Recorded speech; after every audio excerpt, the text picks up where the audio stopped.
Hey everybody, welcome to another round of Canje Plays. Sorry, that was the weirdest noise I just heard from outside my house. I was just kind of sitting here and then all of a sudden I hear like yelling. I'm like, okay.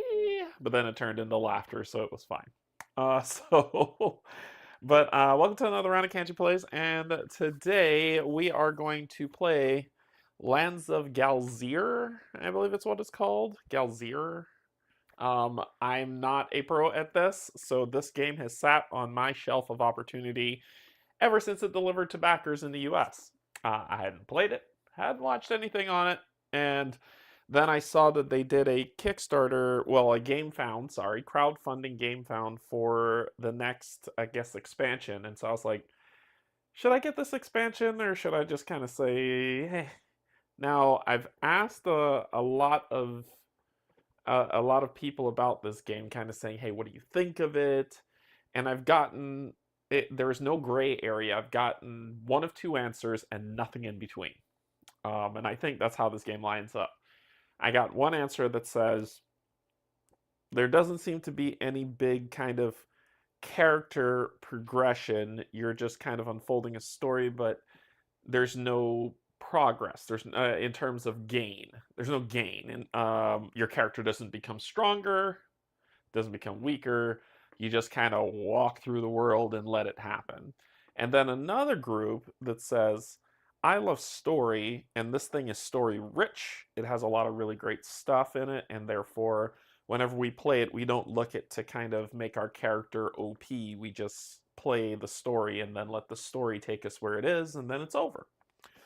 By and large, reading in the forums and chatting with people, those are the camps it falls into. There are players who say, hey, I want to start off with 5 dice and then end up rolling 30 and just completely menacing my enemy. And this game isn't cued to that genre, right? But then there's others who say, well, I don't have to roll a bunch of dice or slaughter my enemy. Hey, Sea Human, thank you so much for becoming a member. But that it's not slaughtering an enemy. It's just more, I want my character to develop, and I don't think that's the case from what they expect in terms of dice rolling. Okay, well, right now I'm only rolling 2, but I have the chance to roll like 7 or something, and it doesn't play out for them to fall into that mark. So therefore, it falls flat for people.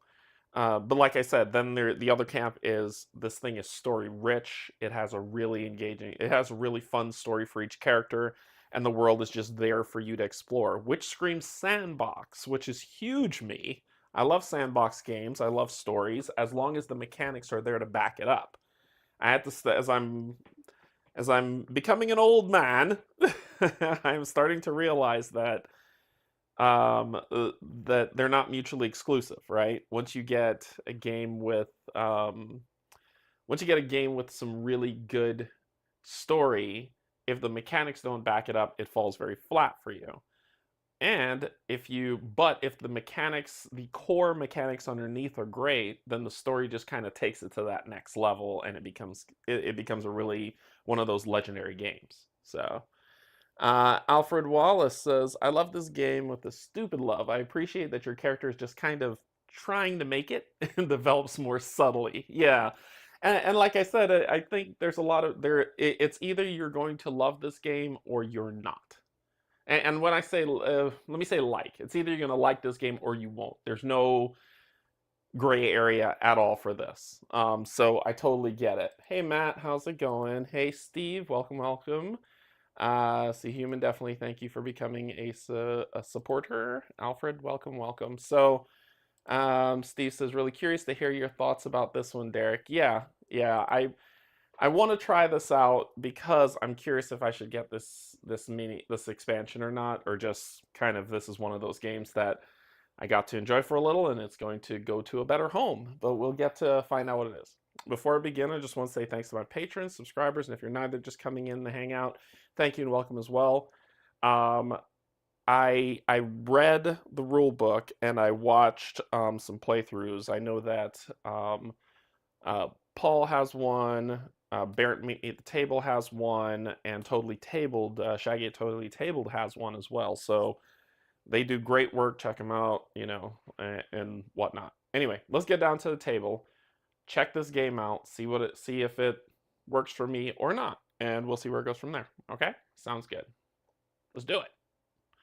All right, so small table presence, as you can see. So this is the land of Galzyr, and we've got this wonderful gadgets. The Elder Scrolls got me saying like gazetteer or whatever, but it's a pamphlet that tells us about the different areas we're in. And as we get to those areas, I'll probably swing this open and read about the location that's there for what's here. So I'm going to have it on the side.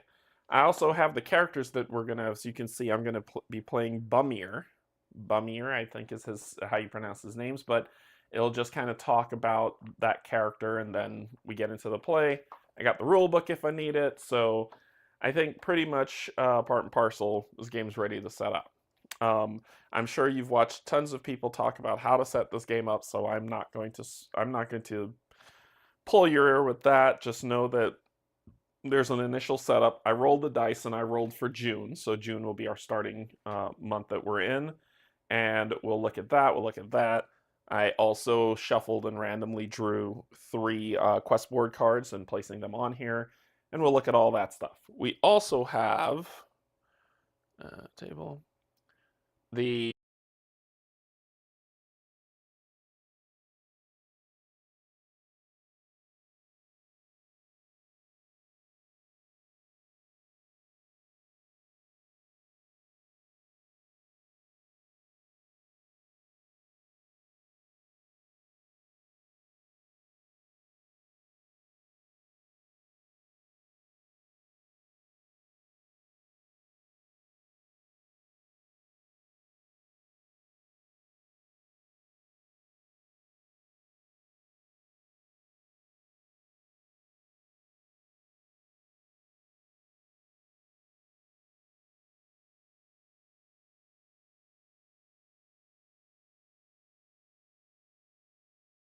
Can you all hear me? Am I back or are you not? Am I still frozen? Frozen in time.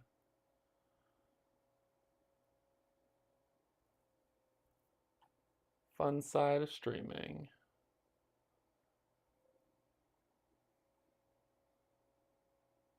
Okay, I'm back. Okay, cool. Yeah, thanks. No, I'm looking and I hit a button and nothing happens. Hey Beth, what's going on? Yeah, I hit a button and nothing happens. And then I hit the button again and nothing happens. And then I look up and I'm stuck in this weird pose. So, hopefully it's back up now. The problem is, hopefully we got it sorted. So let's see here. Let me do this. Let me do that. And then I got to fix. I gotta do this. I gotta redo everything. Isn't that fun? Isn't it fun when this stuff happens? Ugh, biscuits. I did not ask you to close. There we go. Now I asked you to close. Okay. All right. Cool. Okay, so we're playing. Boomir as a tough as nails polecat, who is no stranger to adventures. He's been on one for decades. A fearless wandering soul, he is always after the next forgotten ruin or buried treasure that catches his eye. His latest find has led him to Galzyr, the home region he left behind a long time ago. So we will be playing with him. Low down, no good. Dirty old polecat. So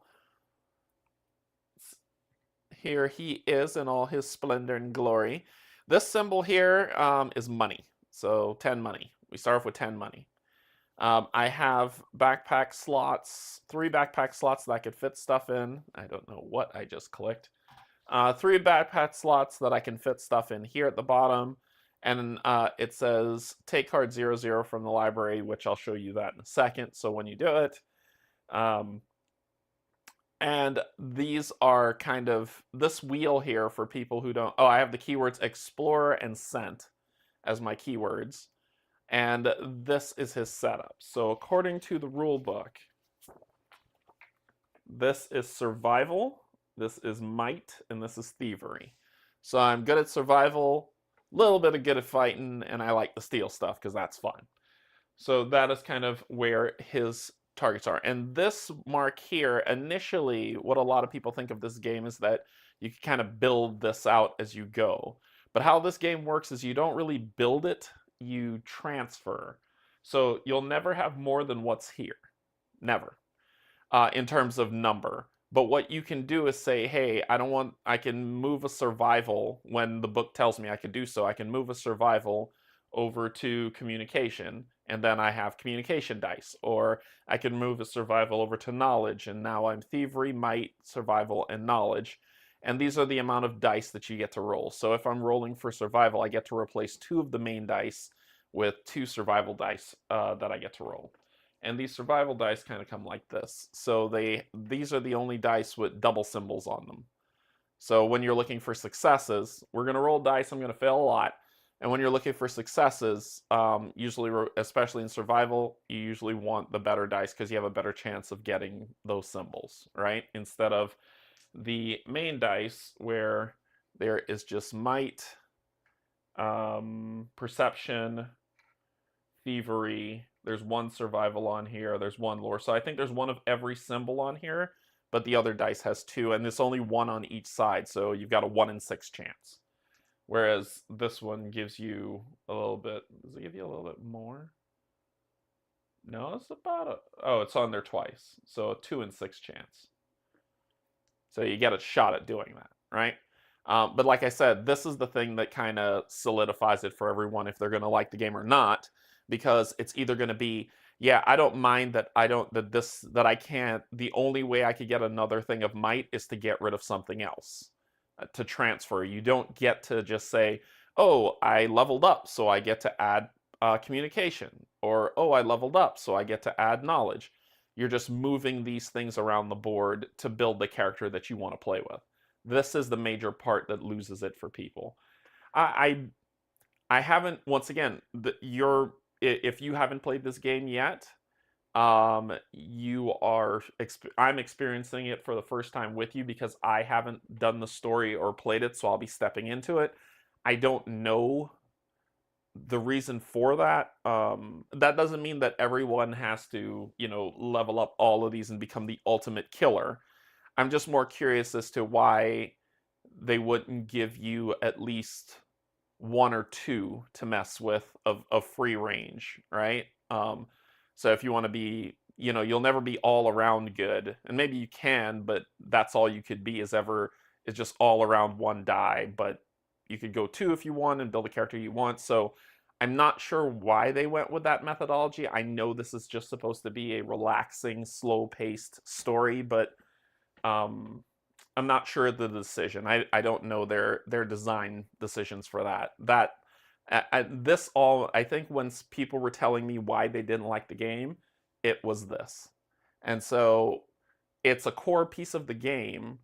I'm just curious what the creation decisions were to just not say, hey, we'll give, the character can upgrade to 2 the longer that you play, get 2 extra slots the longer that you play the game.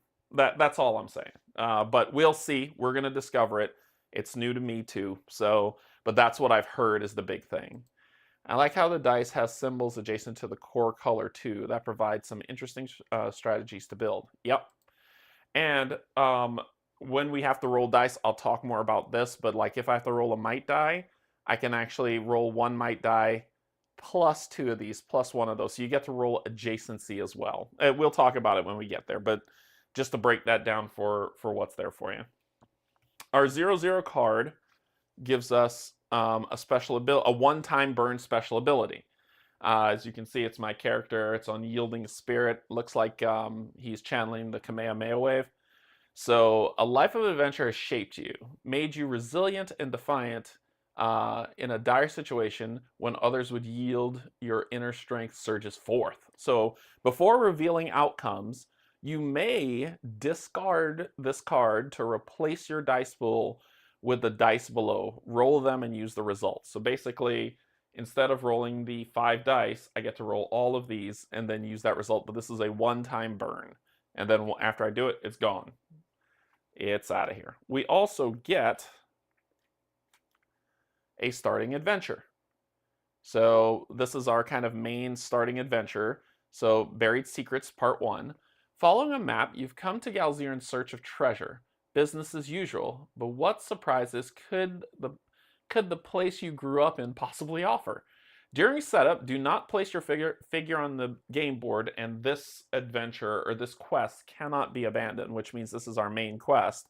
And to start our adventure, we go to, in the storybook, the Book of Adventures, to 84 and read what it does to start. And we'll get there in a second too. We also have to, basically at the beginning of the game, they ask you to roll a die. And when you roll that die, like a D12, which signifies what month you're starting the game in. And I roll to get June. So this is the month that I'm starting the game in. Whenever you start a new game, you roll the die and you start in a different month. And the player board is 2-sided, so there is a winter side and a fall winter side and a spring summer side, if that makes sense. So this is what we got the 6th month, and it says summer is here and the time is right. Everybody, anyway, as are the relentless rays of sunshine. To some folks it is a blessing, but others find the heat unbearable, staying in shade whenever they can. Use the summer side of both the game board and location cards, which you get location cards, they're all the same, you just flip them over. They're double-sided to see what's there. And then it says replace this. So when this ends, we'll replace this card with the next month from the storybook. And that symbol there means save. So save effects are resolved at the end of the game. So at the end of the game, we're going to replace this card moving into the next month, which is July. Boom. Do I have the neoprene board? No, because I didn't know if I would like this game, so I didn't go all ham on it. Also, we have the adventure. So this game can be played one of 2 ways. It can be played co-op, solo, cooperatively, or competitively. So I said 2. Those are 3. I'm holding up 3 fingers, not 2. 3. This is 2. This is 3. It can be played one of 3 ways: solo, co-op, or competitive. If you choose the solo or co-op, then you will use this card. And this card tells you how long you have before the game's over for that session. Before that session ends, it tells you how long. If you do not play solo or co-oping or going competitive, you use a different card. And this has kind of a quest that you go along with it called Gathering. I need to know if I'm gonna like it first. 5 is outright. 5 is right out. Right out. So this says that our timer, so number of players, so that's the number of players. If you're playing solo, you got 8 days, and then you're done. 2 player 7, 3 player 6, 4 player 5 days. And it is shorter because there's a lot to do, but that's what you'll get. So we're going to take this and we're going to cover that, right? That's just kind of a matching symbol. We'll take the other symbol and that'll go on the calendar to let us know when this mission is over. When we're done with that month. Dishes are done, man. All right, so we've done all of that.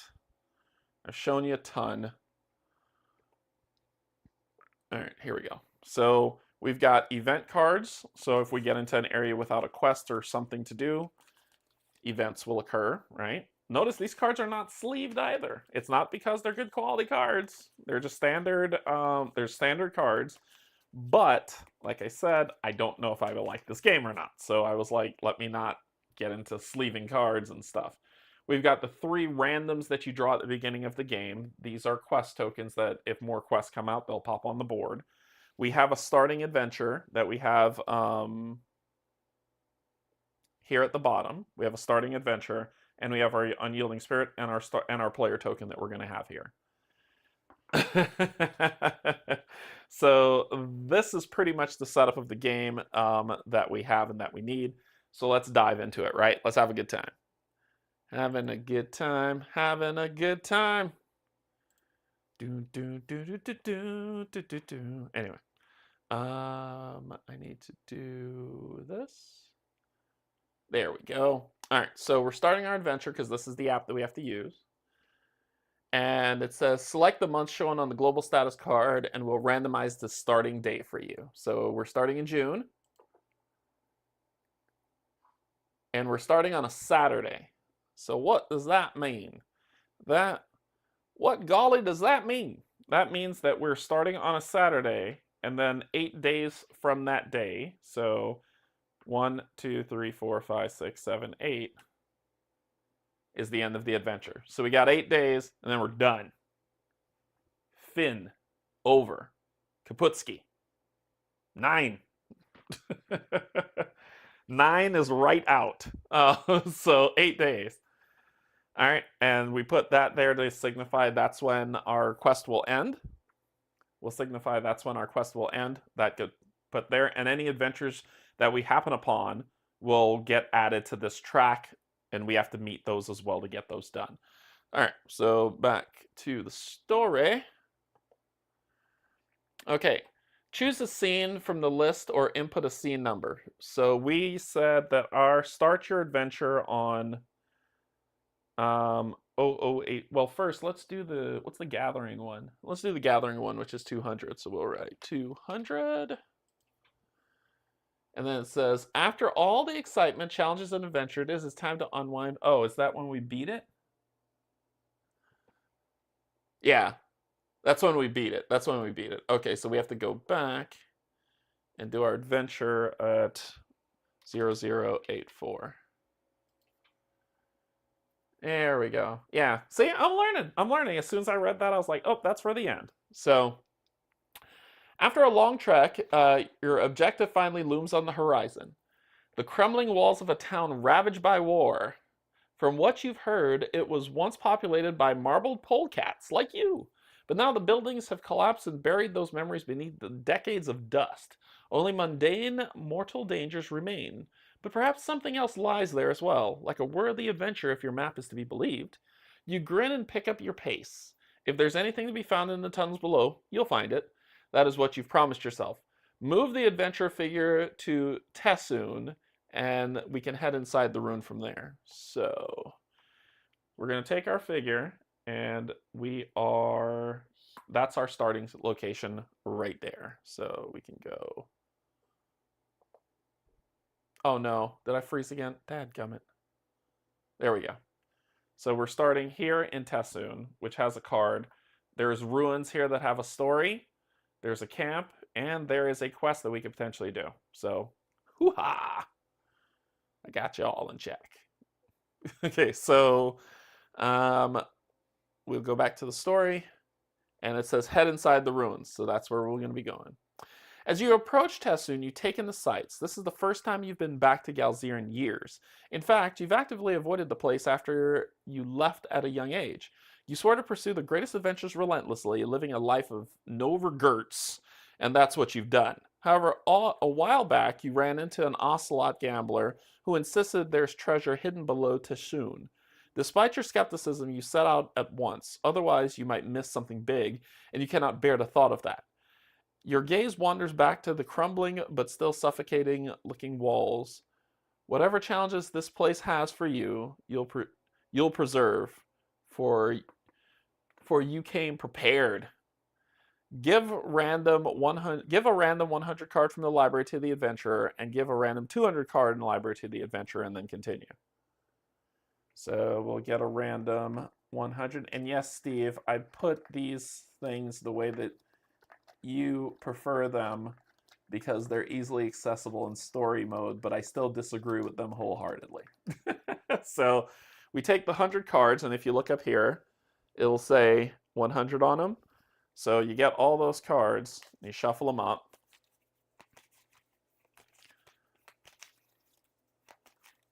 It hurts my soul to put them like that. It should be like a card catalog. Who else? I've asked this many times, but who else does that with the dividers? Do you put the dividers in front or behind the cards? Steve is wrong and puts them behind the cards. They should go in front because they denote the entrance to an area. I'm just saying. So we'll shuffle these up. All is right with the world. We'll draw that one card from the 100s, put those back, and then we will draw from the 200s. In front, I'm no savage. See, see, Steve, look at that, look at that. They're supposed to go in the front.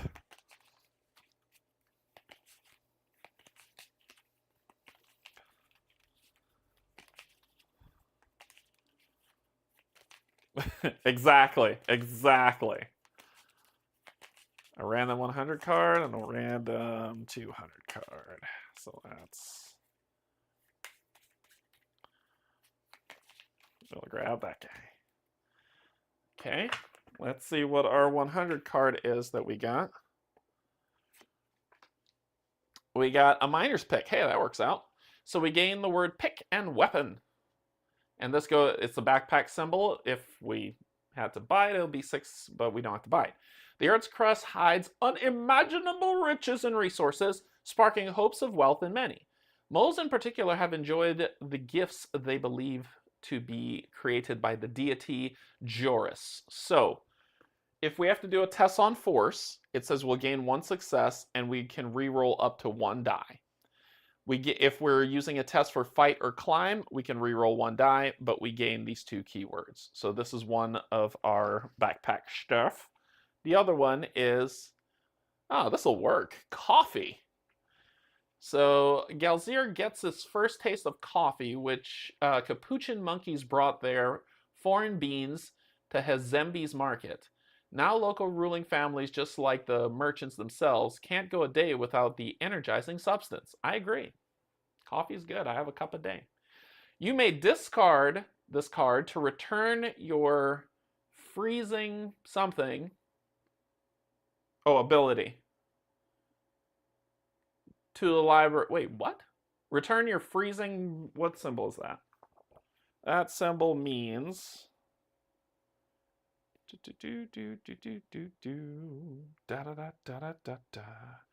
don't know. Freezing status. Status. What's the plural of status? Here it is. Yep. Adventure status. That's what it is. You may discard to return your freezing adventure status to the library if in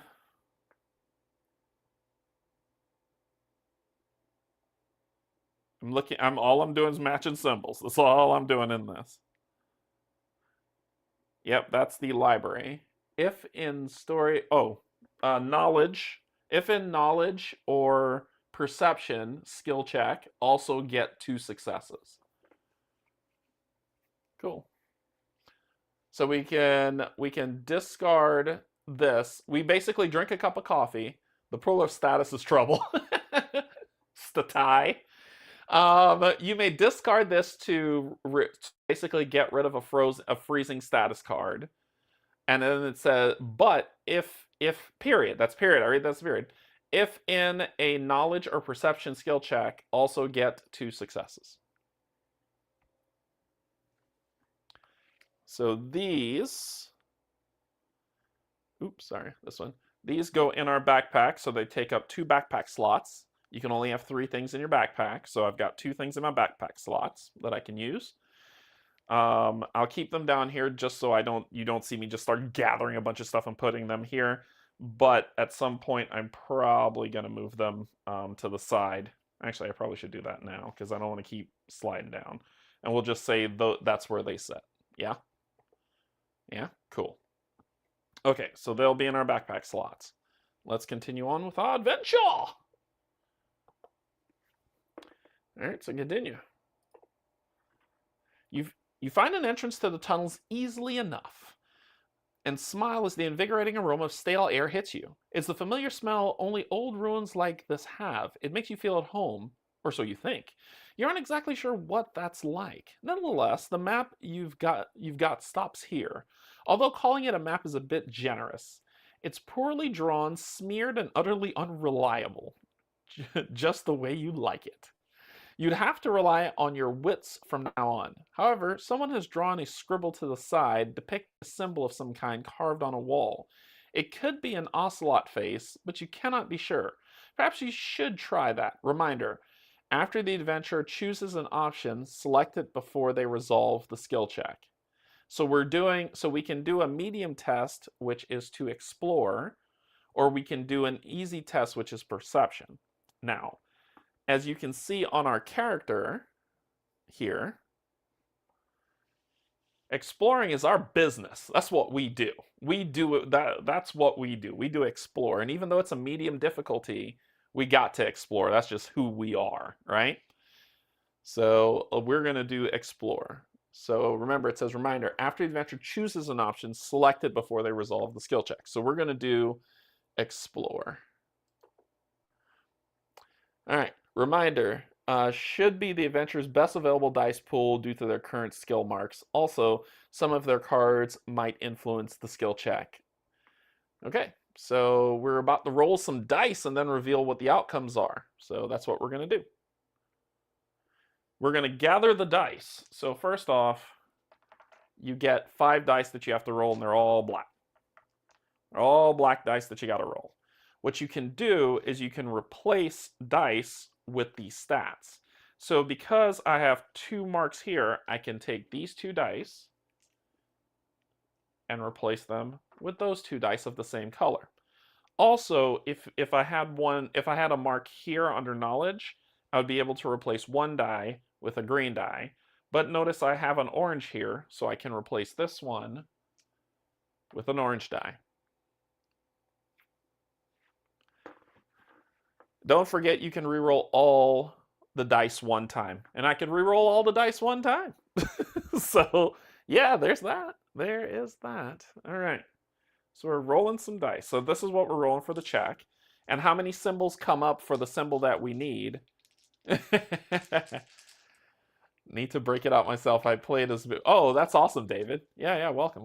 So I'm going to roll these dice, and how many times I get that symbol indicates successes, which will be none. I'm rolling dice.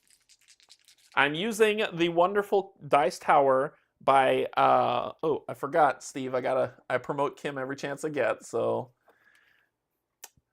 Queen's King King's Queen Woodworking. Queen's King, because it's Kim. Queen's King, right? King's Queen's. Come on, show the thing so I can say this properly.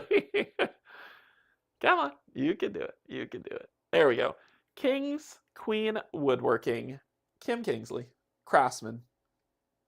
So she made this dice tower. There's a website. There's her email. Have her make you something. Maybe a table.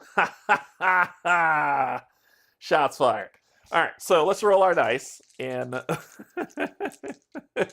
she doesn't make game tables. Well, she would, just not for you. Here we go. Ooh, so I got 3 successes, and these are misses, right? So do I have anything that can help me re-roll? This is not a knowledge or perception check. This is not a force check. This is not a fight or climb check. So I got 3 successes. I can choose to re-roll these dice, all these dice once, to see if we can get a better. And remember, this was a medium one. So it looks like 3, Brian's saying 3 is very good. So we're going to stick with 3. And I'm going to fail and fall in a crevasse and die. So let's reveal outcomes. Hey, I got 3 successes. Look at that, 2 to 3. So we'll do 3. With routine ease, you traverse the tunnels, avoiding the obvious pitfalls as you map out the surroundings. After a while, you realize there's someone else down here. Also, that someone is nearby. You can smell it. Rounding another corner, you find yourself in a living space of sorts, generously speaking. There are piles of rags and vile, half-eaten things scattered around. Sunfolk here? A gravely voice calls from the back. A figure soon... Hey, Daniel, thank you so much for subscribing. A figure soon emerges, a rat-clawed and tattered, soiled robes. Here, shiny looking. He continues, nodding to himself. Found is take to Boxstone. Then Sunfolk leave. Continue. Intrigued, you follow the rat to another room and to a heavy stone chest. It is locked by some old, still functional mechanism. And if the lock still works, so could any traps inside. Folks love to set those. When you turn back from your investigation, the rat is already gone. But no matter, time to get this chest open. Reminder, after an adventure choose an option, select it before they resolve the check. So we can choose to unlock the chest or force the chest open. So, check this out. For our... No, not that. That. For here, if we try to force the chest open, we get to replace 1 die, but then also 1 for thievery and then 1 for here as well. So we can do 3 dice, or if we do thievery, we can do 1 here and then just 1 here. So let's set ourselves up to just kind of discuss options on what we want to do. And you all tell me what you want to do. We're playing this game together, right? So if we choose to do... They're both medium difficulty. If we choose to do thievery to unlock the chest... Assuming that's the... No, that's not the symbol. This is one of those colorblind things for folks, so I'm working the best I can. This is not the same... Is that the same color? Sure. So we will add 1 of those dice, and we'll add 1 of these dice. However, if we try to force the chest open, we'll add 1 of those dice, 1 of these dice, and 1 of these dice that has the sword symbol, replacing 3 of them. So I think... Oh, you get to do the 2 yellow. Okay. Yep, so it's 4. There you go. I thought it was just 1 of the others, because that's what the book was telling me. So we would replace 4 for that, and that's what we'd be rolling. Let's go ahead and force it, because I want to roll more dice with more potential for success. So we're going to try to force the chest open. And see? 1, 2... Yep, and a black. Okay, cool. It also says... Also, some of these cards might influence... Make sure some of your skill check cards can help out. Okay, so... This is what we're rolling. They see me rolling.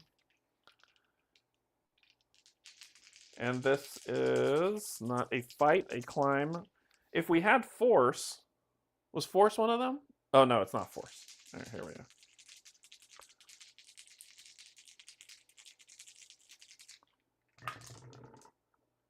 go. Ooh, that is nothing. That's a whole lot of nothing. So we are going to re-roll.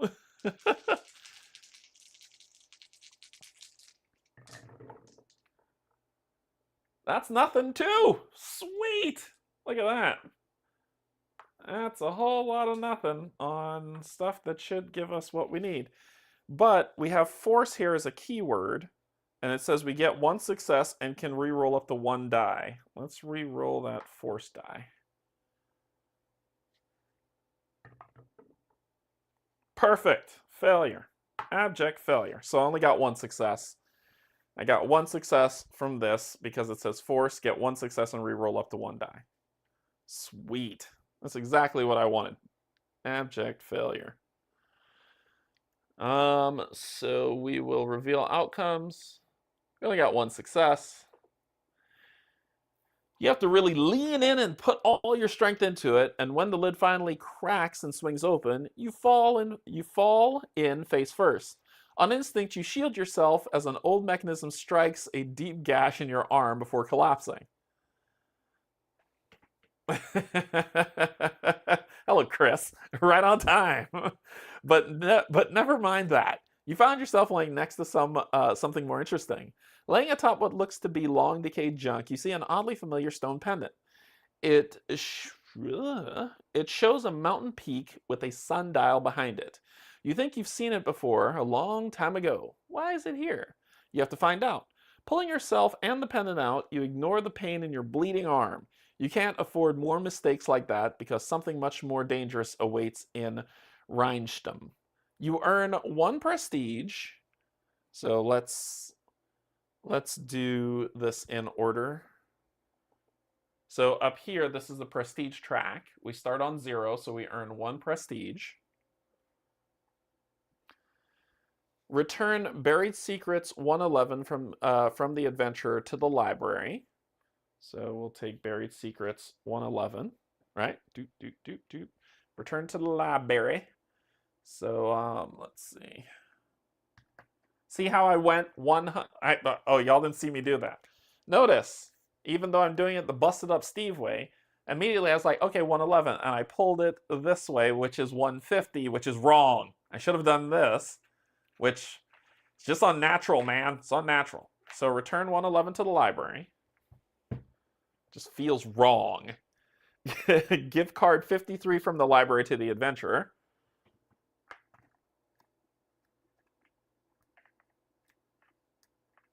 Uh, 53. Okay. And gift card 218 from the library to the adventurer. 218. 53 is not a good card. I saw what it said. 218. Okay, so let's take a look at 53. Your library's like, it is an abomination. Wounded, injured, weary. You've seen better days. The best course of action would probably be to avoid physical strain or seek treatment from a medical professional. In thievery, might, and survival checks, get -1 to successes. We need to get rid of this card. At a settlement and not in a scene, you may spend 2 money to hasten 1. Hasten says, to hasten, a timed effect moves its timer token closer to the day token as many days as specified on top of any previously placed tokens. If the timer token reaches the day token, resolve the timed effect immediately. Hasten always refers to the timed effect on the same card unless stated otherwise. So basically, I'm wounded for 3 days. After 3 days, I can discard this card. That was fun. Part 2 to our main mission. The pendant wasn't what you expected to find in the ruins of Teshune, as it is strangely familiar. There's a place in Rheinstum where you might find answers. However, obtaining that information carries a heavy risk. Can't be abandoned. So when we get there, we'll be... What's the handshaky thing? Oh, it's a team ability, but when we get there, we read that story, basically. So, boom. Good Lord, too much things to click. And it's probably best to go out here. So, we've got this. This we need a token piece for, and so what we'll do, I'll use the gator. The gator's a fun one to use. So we'll use the gator here, and then we'll do 1, 2, 3. So when we get there, we get to discard this card. Fun. Okay, and then we have Buried Secrets, which is a quest that we already have, but it's a quest that we have to get to this locale. Okay. That is so weird to have that. I need to fix this, because let me do this, and then let me see if I can do that, and that, and that. So everything will be a little bit better visibility here. Okay, so where were we in our story? So then it says end scene. So when we end the scene, that's the end of the introduction, the start of the scenario that we're going to play. So now we go to the game board. And on the game board, according to the rule book, we have 2 actions that we can take. One's to move, the other one's to do something, right? Just make sure. Yeah, so adventure phase. We're in the adventure phase. At the beginning of the adventure phase, if we were playing co-op, we could trade, we could pick up quests, we could do all this other stuff. But we could travel, and then we could do like a story event or a scene or something that picks up. We're already in this town, which is I believe this is a settlement. No, that is, yeah, I believe that's a settlement that's there. So basically, we can move, or we could do something. So since we're in this town, I could spend... Since we're in this settlement, I could spend 2. I can do the camp, which is story 12, and I could see about picking up that quest. So let's do the camp, and we'll go to story 12. So 0012. Let's do that. You head for the mercenary camp on the southern side of the ruined town, where the walls are still mostly intact. There you see a pair of guards playing cards at the gate, looking bored but perked up as you approach. Do you have a mercenary tag? No, I do not. I have pick, weapon, drink, force, fight, climb, explore, scent, injured, and weary. So, no. As they ask what your business at the camp is, you give a brief summary of your recent adventures and how they've brought you here. The pair listens keenly until you finish. Sure beats guard duty, one says. The 2 glance at each other, then turn back to you. We'll let you in, the other says. But first, why not hire one of us? Sounds like you could use some help. Take 2 random 149 cards from the library and place them face up in front of the adventurers. So, good Lord. It's all these. All right. So shuffle these up.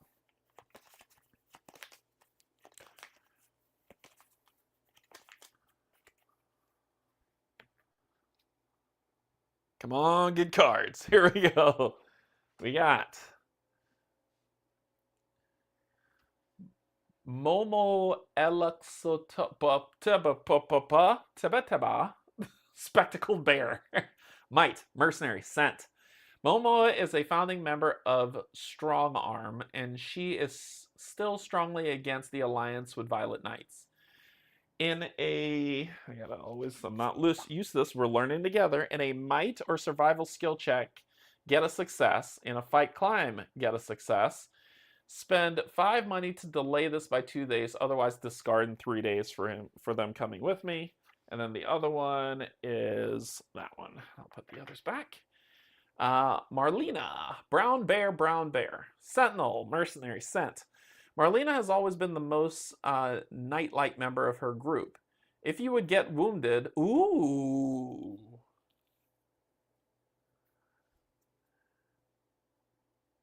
Hey, Greg. Hey, Wolfie. If you would get wounded, return it. if I would get wounded or if I am. Right.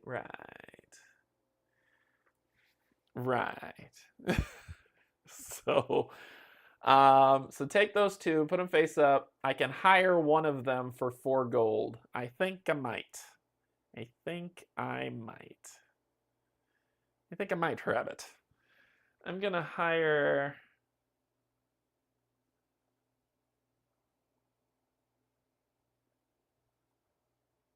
I'm gonna hire Marlena. Momo Luxolol. I'm gonna hire Marlena because she'll stop these wounds. Yeah, if I would get wounded. So hire one for 4. You make your pick, pay the mercenary, and head inside the camp with your new hire in tow. Choose one of the companions to keep, return the companion the adventurer did not choose to the library, and continue. So we'll pick Marlene just in case, because you give me 2 successes on a fight where you just give me 1. So Marlene's hanging. Get your butt back to work. And we need a ticker for Marlene's time with us. So Marlene gets the sloth symbol and 3.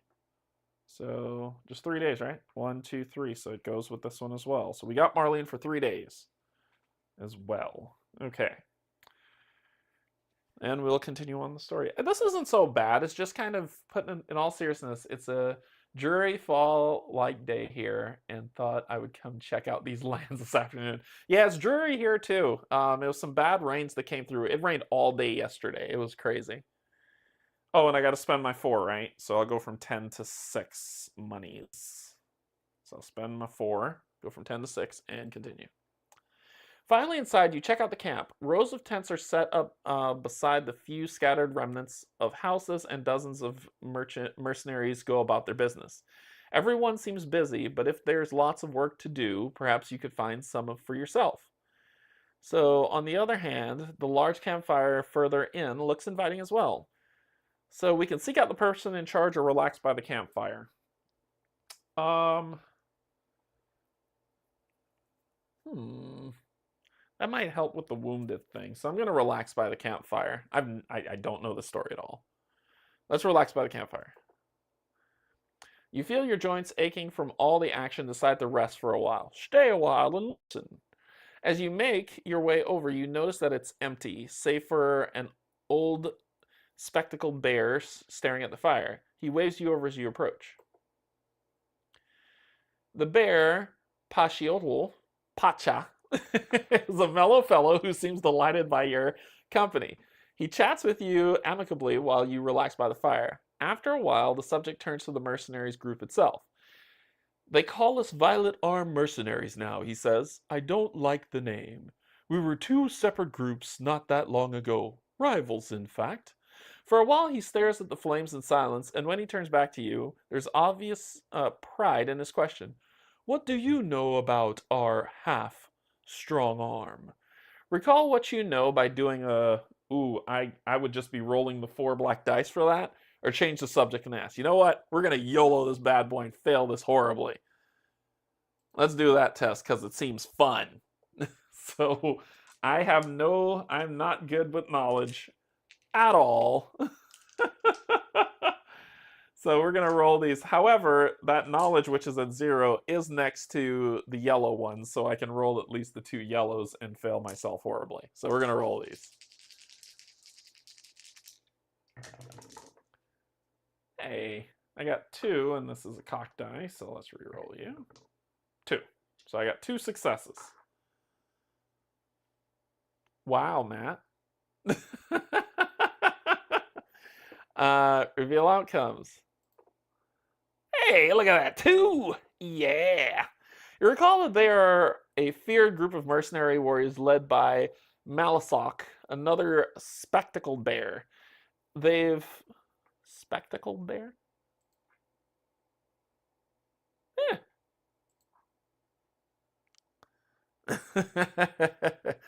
They've partaken in just about every armed conflict in Galzyr in recent decades. They often ended up on opposite sides with the Violet Knights until the 2 surprisingly joined forces and became the dominant mercenary force in the region. That's right, Pachotl says. I still can't trust those thugs, but Maul always has a plan, so I do my best to keep this alliance from falling apart. As thanks for the chat, the old bear offers you some old equipment he no longer needs. You may swap. Here's the bit. Oh, you're not seeing it. You're not seeing it. Sorry. Here's the bit. You know, you push a button and then the thing just falls. So as they thank you. So this thing says you may swap one of your skill marks for a might skill. All right. So this was the part I was talking about of the game that that people choose to or don't choose to, like, this is the mark that they like or they don't like about it. I can say, okay, well, I can take a point from any one of these skills to add a point to might, but I'm always going to be at 4 no matter what I do. So I don't want to do that. I'm actually happy with this lineup because this is what I'm not trying to be sneaky. Maybe knowledgeable in a fighter and a survivalist. So, but I would probably change thievery to knowledge, not lose something else to give me might. So I think this is fine, and I'm going to keep what this is. But that's how it works. You're always going to be at 4. You're never going to get 5. You're never going to get 6. And this is what turns a lot of people off of the game. They're like, okay, so I'm just moving things around the board, and that's all I will ever do. No, boo. But I don't mind it. I'm going to keep playing. So far, I don't mind it as much from what I've seen. It just builds the story in a path that is good for you, right? So it doesn't have to appeal to you. It's just, it might. But we'll find out. I'll keep going. So I'm not going to do that. All right, so continue. The bear then brings you some of his favorite foods from his old hometown, or homeland. Enjoying the meal and the soothing warmth, you feel your vigor slowly renewing. Return exhausted from the player to the library. I don't have exhausted. Return freezing. Don't have that. And give 59 from the library to the adventurer. So 59. Just any 59? Yep, it doesn't say random, and I think they're all the same. Are they all the same? They're all the same. Okay, so we got that. This is 59, which is vigorous. So restless, upbeat. You are so full of energy that you find it hard to stay still, searching for ways to exhaust your vigor somewhere. During your travel, you may discard this to get +1 movement. If you're exhausted, nope, discard to return to the library. I also get force, intimidate, and run. Discard to get 1 success. So that's another ability that we're getting. Man, I'm gonna just take up this whole thing with abilities. Okay, that's another ability that we get, which is vigorous.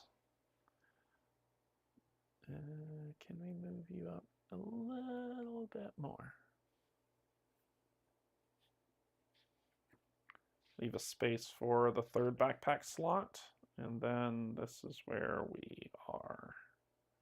Okay. All right, cool. And then end scene, we are done. So that was our action for the dia. That was our action for there to look around the camp. Right? Because I think you get 1. This is the thing that threw me when I was watching people play, because it was just like, oh, we'll just do this thing. So in the adventure phase, the active player can pick up a quest. On their turn, while not resolving a scene, you may do any of the following any number of times. So we can pick up a quest at the adventure phase, but we can only travel to move your adventure up to 2 times. So anytime we can pick up this quest. We're in a place with a quest. Let's grab that bad boy. Why am I on Monday? Why am I on Monday? Oh, end scene, end day. Right, so we did the end scene, which would have done there. Then we got to the camp, which would put the bear here. Then we ended scene, so we'd be on Monday. Yep, you're right. Then we start the new day. This is the stuff I got to get used to. So when we got the bear, it was on a Sunday, which would put the bear loss on a Wednesday, but we'll lose wounded on the next day. Gotcha. Adventure phase, we're going to grab this quest that's here. We can do it as much times as we want before the end scene. And it says, we request help in finding one of our members who hasn't returned from her assignment, the Violet Arms Mercenaries. So then we can flip it over and say Mercenaries Honor. Periv, a young Arctic fox, hasn't returned from her latest assignment. We wish for her safe return so we can learn what happened. Go meet Ragoya. Go meet the Rogaru, one of our Hesmibian informants who claims to have seen Periv recently. Monris, the steppe polecat mercenary captain. So Hezembi, we need to go there. Where is that? That is below us. Place on the notice board. So we could take this quest, which I think we will. We can take quests freely as many times as we want. But come on. But you can only have 4 quests going at a time. So this one will flip over because that's what we're on that notice board, which we have to go here to continue that quest. So we'll put this here, saying that's where that is.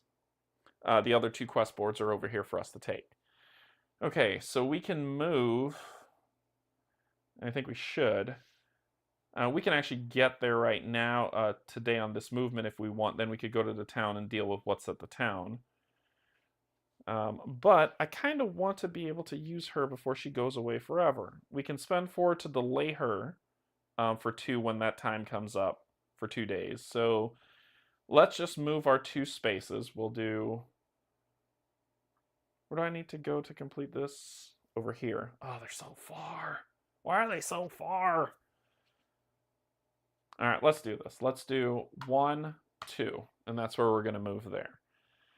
Then we have to do an event. So since there's nothing to do in this locale, we look here, we take these event cards, we shuffle them up, and then we pull one, flip it over, and we go from top down. Is the adventurer is shocked? No. Are we at a settlement? No. Are we at a grassland?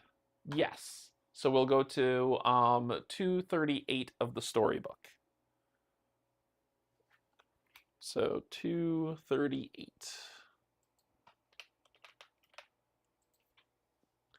While traveling through the grassy plains, you come across a field occupied by a camp of nearly 100 folks. They're working together to set up a new village. On the edge of these busy efforts, you see a young serval sitting on the road crying. What's a serval? Sure. Nothing, he shouts before you ask him what is wrong. You stay and have a conversation with the lad, learning his name is Aaron. I am silly. Anyway, all the other workers mock me and treat me like I am a nuisance. Earlier today, I got a letter from my mother. I told everyone how excited I was to get it, but after I set it down to work, one of them took it and no one's fessing up to it. Around you, nearby camp workers cast cold, ugly looks at you and the serval. Do you have the heated tag? I have upbeat, restless, scent, mercenary, sentinel, weary, injured, drink, weapon, pick, explorer, and scent. No. We can do, okay, so we can intimidate those nearby for info, observe the campgrounds, let Arno deal with his own problems. You gotta say Aaron, right? Arno deal with his own problems. Well, yeah, I'm just gonna be rolling 4 dice and, oh my gosh, I really don't care, son. I don't care. Ooh. I'm gonna be so mean to this kid. I tell you what, according to my character, I am a tough as nails polecat who is no stranger to adventures. So if I'm Arno. So if I'm a tough as nails polecat, then Arno needs to deal with his own problems. You tell Arno that While you understand how frustrating his predicament is, he will just have to toughen up or steal something of theirs in return. That sounds like Bumir. You do not know what advice to give to make him feel better. That is not me. Just that you are not going to help him. Sniffling, he pays you an angry grimace. Some help you are. You're just as mean as everyone else.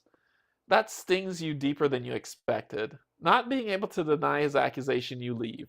You try to carry yourself as if you were not bothered by the deeper pain that comment made, as nothing hurts like the truth. Give 058 from the library. Oh, come on, man. Are you just going to laden me with guilt? I think I'm going to get laden with guilt. Yep, I'm going to get laden with guilt. Oh.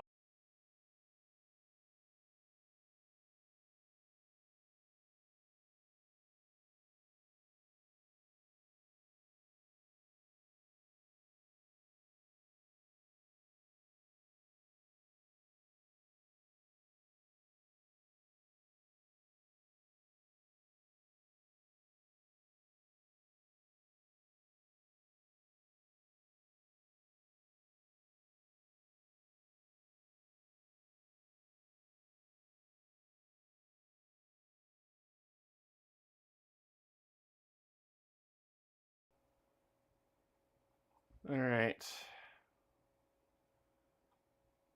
We got to figure something out here. We got to figure something out.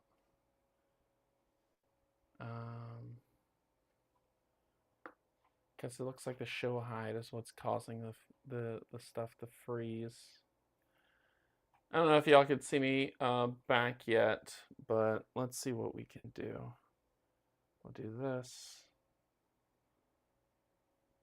And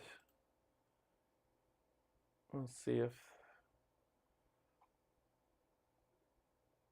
you know, when everybody says that being a content creator is easy, I show you this. Right, so then we're going to do this, put this over here, and I'll just have to control that from now on. And as long as this overlay, yeah, that beats it. We should be good. Okay. We're gonna do this. We're gonna do this the old-fashioned way because show hiding is probably what's causing this thing to break. Plus, on top of that, my AC went out, so it is very hot in this room, and that can cause things to act wonky. So let's see where we are. We were showing casing my bad decisions.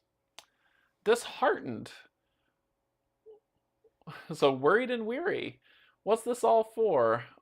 With a heavy heart, your mind isn't as sharp as it should be.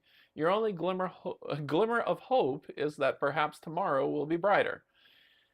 So every skill check I lose a success because I chose not to help a snot-nosed kid. Gotcha.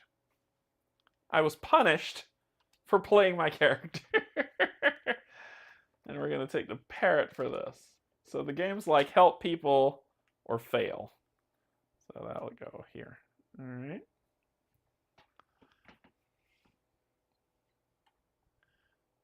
Cool. Okay, so then we will pull this back up. Return the drawn event to the bottom of the event deck and then end the day. All right, gotcha. So we'll return it to the bottom of the event deck. And end the scene. So we'll move this back up. Seems a bit harsh, I know. End scene. So we end the scene, which ends the day, which hits this. When this hits, we are no longer wounded. So this gets discarded. Back to 53. It just says discard. It doesn't, what's the symbol of the save effects?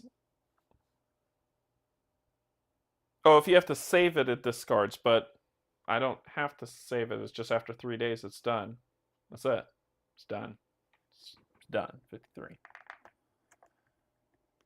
It's going to make me scream having this like this. 53. All right. We got one more day with the panda. This is kind of where we are. So we're a little disheartened because we didn't help Snot when I was a kid. And we move to the next day. Remember, we're coming up on our end game here. So we're going to move into the city. And then our action is going to be to seek answers. So we're going to 0088 on our story. So look at that. Y'all are seeing it like it's automatically growing. 0088. In Western Rhinestrom, you stand in front of a mostly ordinary door. It is wooden and plain like the entire neighborhood, and you feel yourself hesitate. You look at the pendant again. Quite certain an identical one lies inside, but you have to confirm this, as otherwise you might come to regret it. No regrets. You realize now you need to move the day icon in the adventure map. Did I not? I thought I did. I thought I did. Sorry. I thought I did. Oh, I thought I did. Sorry. Tuesday.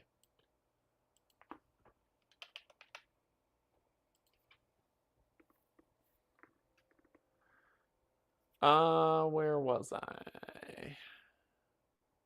You look at the pendant again. Quite certain an identical one lies inside, but you have to confirm this. Yeah, welcome, Broccoli. Hey, Broccoli, how's it going? Let's start over. Because my brain just shut off. In Western Rhinestrom, you stand in front of a mostly ordinary door. It is wooden and plain like the entire neighborhood, and you feel yourself hesitate. You look at the pendant again. Quite certain an identical one lies inside, but you have to confirm this, as otherwise you might come to regret it. You realize now that that's the one thing you dread more than what else awaits inside. Indeed, beyond the door lives your family, your boring family, stuck in their ways, trudging on in the same ways in the same place. They lived here when you were born, when you left, and still now unchanging, unchallenged. You shudder at the thought. Merely visiting is always a stressful affair. Then again, perhaps this meeting can be avoided. Sneak inside without being seen or greet your family. Oh, we are so sneaking inside. We are sneaking inside, good people. So a nice sneaky sneak. I'll do boom, boom. And then our sneak, which is the thievery check, we get 1 die. And then we can do 1 sword thingy. And that's what we're rolling. So we're going to roll this and see what we get. 1. We're going to re-roll this and see what we get. 2. All right, 2 is better than 1. Do we have any re-roll potential? Force, remember, we're doing a sneak. So force, fight, climb, drink, pick weapon, explore, scent, sentinel, mercenary, scent, restless, upbeat, force, intimidate, run, worried, weary. So 2 successes. Real outcomes. Yeah, not bad. Middle of the road. Hi, Derek. I watched a lot of your playthroughs, but I'm finally catching one live. Hope you're enjoying the game. So many dice for you. Hey, Bob. How's it going? Welcome, welcome. Carefully, you sneak through the house to avoid alerting your often overzealous family. Many are at home, like your 3 siblings and a dozen nieces and nephews. But besides one terrifying close call, you reach your target without issue. There it is, another stone pendant, a family heirloom you always considered a useless trinket. You carefully compare it to the one you brought and confirm your suspicions. They are identical to the last detail. Why was one in Teshune? Teshune. There's someone who might know. Later, you find your great aunt, Awira, sitting by her lonesome in a nearby park, just like you remember. She's your oldest living relative, likely one of the eldest folks in the whole city. If someone knows, it's her. Teshune, you say, she drawls. My, our family lived there back in the day. Huh? You thought, oh, is that more, no, that's not her more. Huh? You thought they've always been in Rhinestone. 'Twas before the wars. Cowardly Gemstidians Ever tell you how I met the infamous godmother? Right. You always had a tough time with her rambling. I can either endure her rambling and help her recall your family history. This is an explore test. Do I get anything for exploring? I don't have any. I have stuff to do a great ton of stuff that I am not doing, which is kind of sucky. Um, yeah, remember, I am a tough as nails polecat, which got me sad. So let's go ahead and help her recall the family history on easy. So we're going to do that. Oh, I didn't make this bigger. So that's what we're doing. We're doing helping her recall on easy. So this is the thing I hate. I need to program that or else that's going to drive me insane and I'll keep forgetting.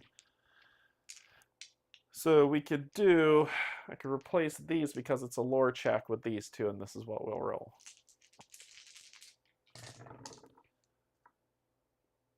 Wow, that would have been great if I'd have done exploring, but nope, let's re-roll it again. Two, 2 and 2, right back at you. So we did 2. Okay, blink, blink, blink, blink, blink. Reveal outcomes. Hey, 2. Yep. With Kara, you help Awira remember the topic whenever she veers off course. We built those tunnels, she says. Are they still there? Great for hiding the loot we found and the smuggling. We were quite famous then. As she recounts your family's adventures, you can hardly believe what you're hearing. That same family you considered the most boring did things like that, and you never knew. Conflicted, you start questioning your decisions and what else you've missed. I know that look, Bamir, Awiri says. Take my advice and get to Yezdan. Find the wise polecat who lives atop a mountain there. Speaking of, she gets lost on another tangent, but you can't stop thinking about everything she said. You must find that polecat. You earn 2 prestige, so we're going to go from... Let's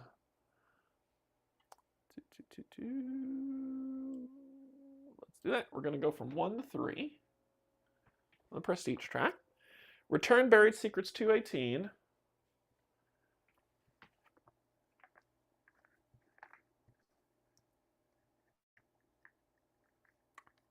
218. And give 219 to the adventurer. The partner earns 2 prestige, but I ain't got no partner. Partner. We got buried secrets. The stone pendant and your great aunt Awiri's tales brought to light family history you never knew about. As a result, you feel more conflicted than ever before. For guidance, you should seek out the wise polecat atop the mountain. Cannot be abandoned, and we need to go to Yezdan. So Yezdan is the place to be. Move these off. Yezdan is there. So we are going, so we end scene, which ends the day, and scene. So we move to Wednesday. And we move here, which means you would leave, but we're going to spend 4 more money, taking us down to 2, to keep you around for 2 more days.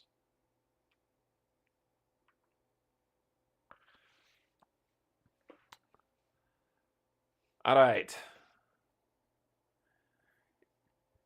In this one-horse town, we got a convention center. So we got Gen Con. We've got the Circus Maximus. We've got a market, a casino, docks, and Wishing Well. Methinks it's time to use this to get up to Yezdan. Because it'll give me 1 more space of movement, which will get me straight to Yezdan. But if I discard this, I gain 1 success on this test.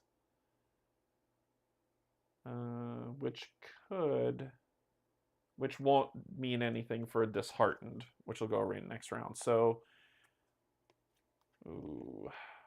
now let's hang on to it.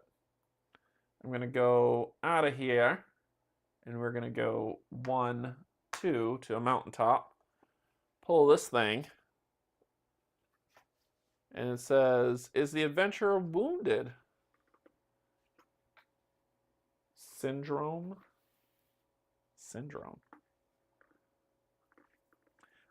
Is the adventurer wounded? Not anymore. Or am I at a settlement? Nope. Grassland? Forest? Nope.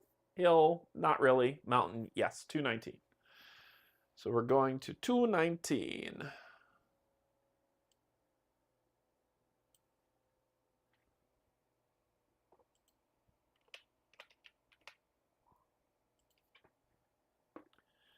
Does the library have 283 available? Well, let's find out. I'm going to say Outlook is yes. 283. Yes, it does. Well, yes. Yes, it does. Not great, C-Mitch. Not great. I didn't help a kid and I got in trouble for it. Yes, it does. The heart of the season doesn't reach the higher slopes of Galyzr. Eventually lacking in warmth is a mockingbird you met on the road. She is vocally abusing a tanuki named Hiko. Uttering awful, and the only reason I know that's tanuki is because it's Mario. Uttering awful insults at him, you stop and ask what is going on. The avian points out a steep drop next to the road, a snaking path of toothy rocks that flow between where two mountains meet. No one can explore that pass. It's impossible! Hiko shakes his head. Nothing is impossible should you approach it with an open mind. Ha ha ha! What is your brain going to grow a pair of legs and walk you through the pass?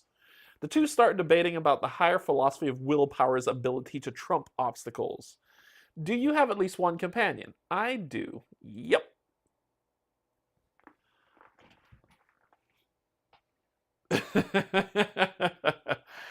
With more minds at your disposal, you should be able to debate the rude mockingbird better. If you debate, each boaster tag gives you a success. I don't have boast, and I don't have debate. Oh, that sucks. All right. Ask your friend to join the discussion. Debate the mockingbird.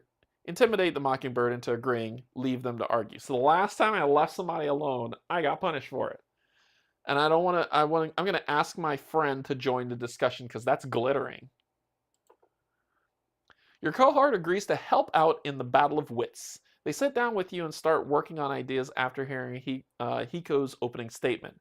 By the time the mockingbird finishes her first point, you and your companion unveil all the logic you came up with to solidify Hiko's stance.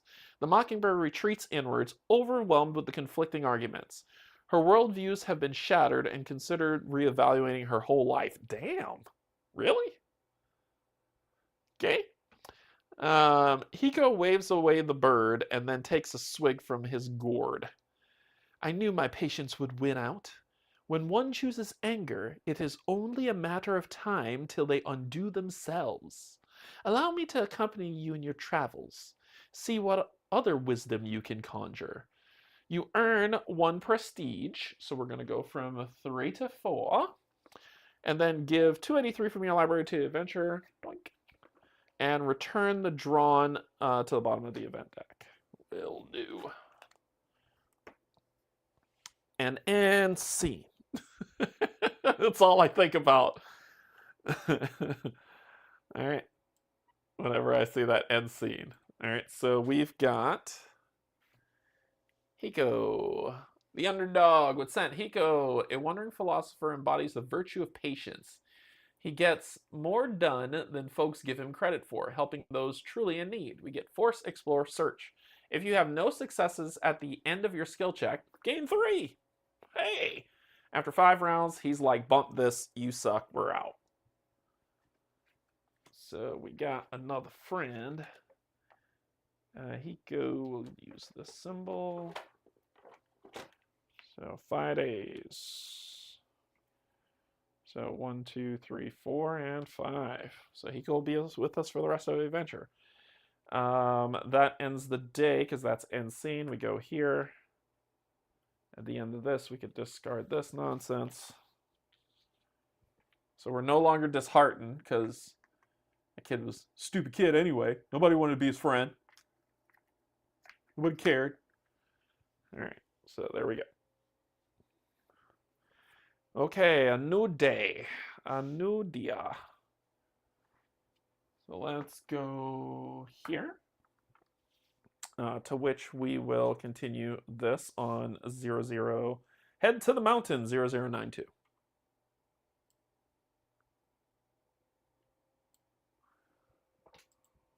0092.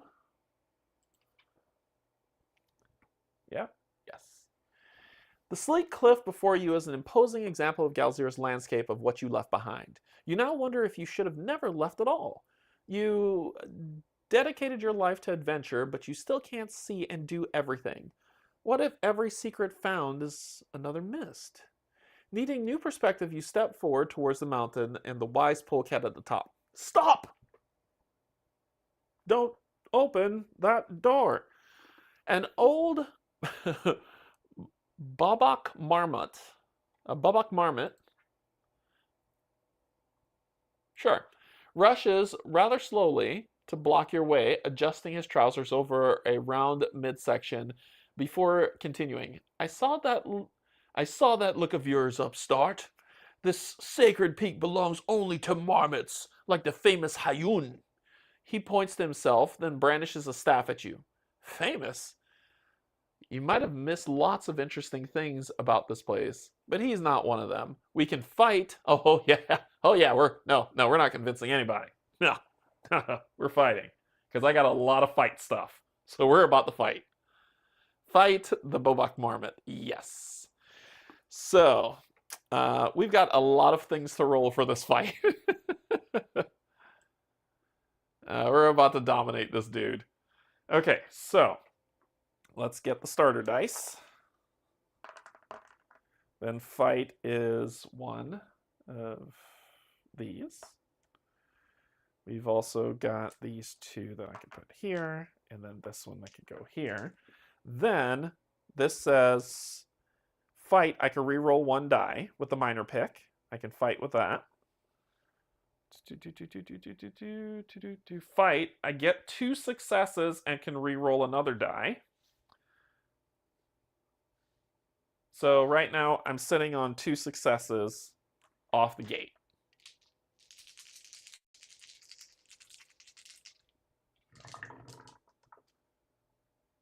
That's 5.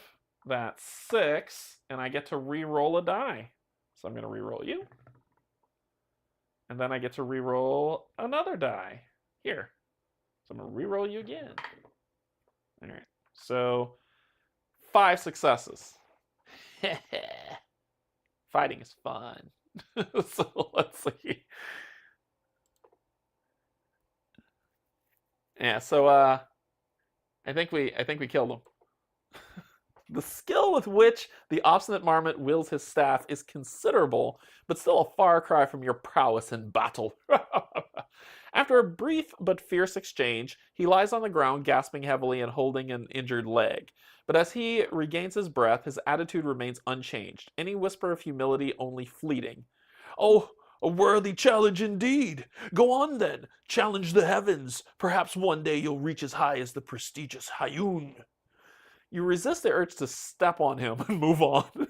You have greater hills to climb. What was the thing from Breakfast Club? What was the statement from Breakfast Club? It's going to be a 2-hit fight. For people who don't know what that is, I'm old and I claimed it. Now comes the real challenge, ascending the mountain. The cliffs look as imposing as ever, and you wonder if there's another way up, given the marmot's words and demeanor earlier. As you consider it, a couple of young marmots come to you, offering praise and some useful advice on how to climb this particular cliff. Apparently, they like seeing Hayun's ego taken down a notch. So observe the mountain for another passage, or climb the cliff. We're climbing the cliff. I don't need directions. So let's climb this cliff.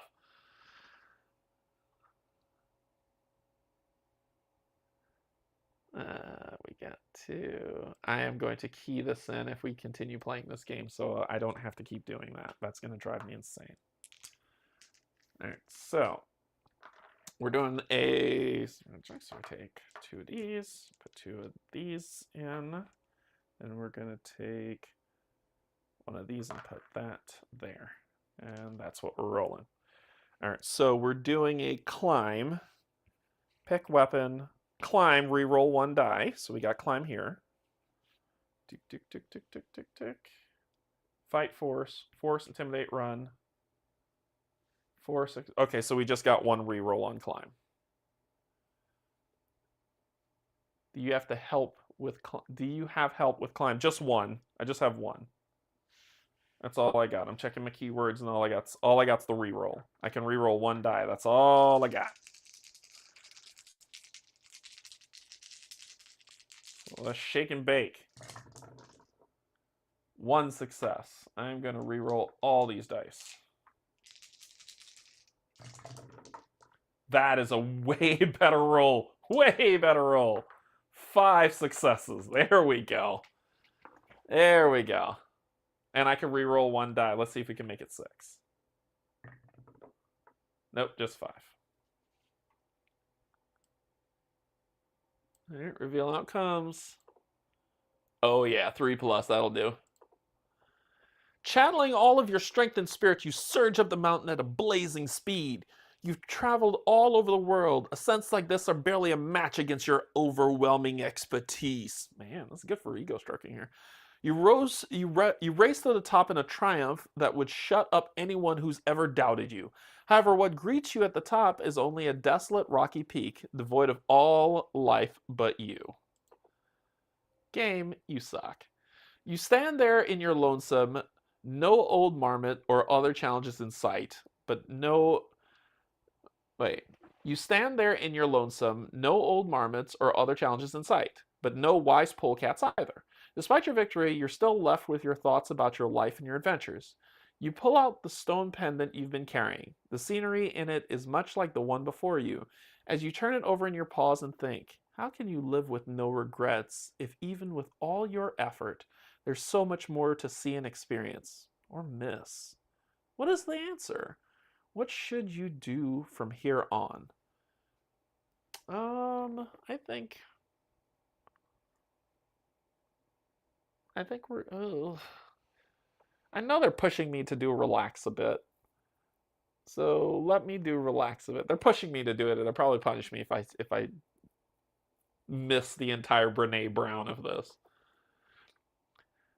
You sit down and enjoy the moment as before you opens a beautiful view of Galzyr, your land. It has never looked so alluring before. Since you can't experience everything in one lifetime, you should make the most of what you can. I told you. Sitting atop the mountain, you feel serene, any and all doubts scattering to the wind. Certainly, one day, they'll write books about you. Perhaps not as the polecat who did the most, but certainly the one who did it the best. And that's you, Bamir, the champion of Galyzr. You earn 2 prestige, so I'm at 6. Give the adventurer 166, if unavailable from another adventurer or their save slots. 166. Order 166. 166. All right, we'll look at that in a second. Return Buried Secrets 219.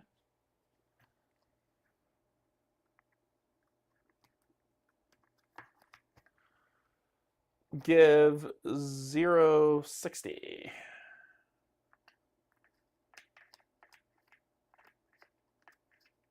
that a wounded card? I'm going to be pissed if it's a wounded card. Okay. The partner earns 2 prestige and give them a 60 as well. And scene.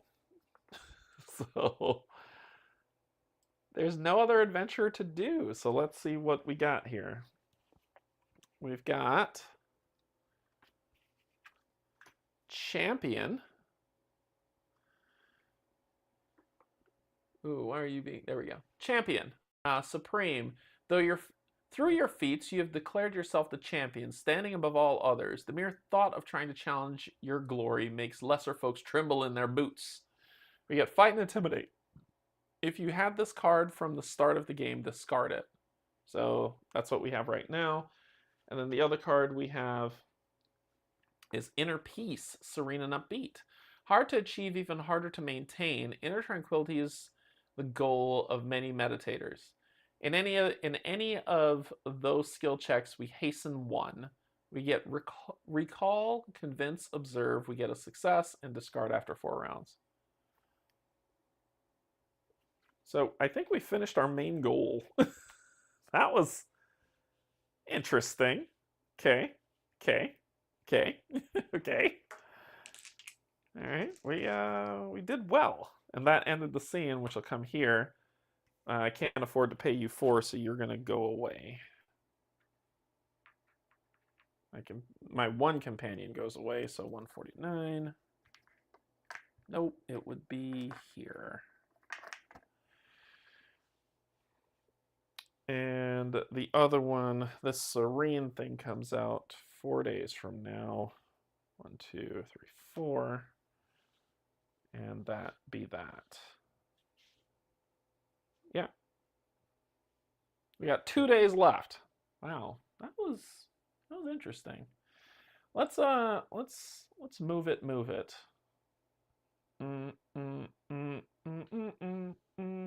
see. We're going to. I just get to kind of hang on to this. Let's go 1, 2. Pull an event. And our event says, is it just another Manic Monday? No. Are we at a settlement? No. We're at a grassland with a harbor. So we're at a grassland. 310. No matter what, it's a 310. Sure. I'm assuming this is nothing good. 0, 3, 10.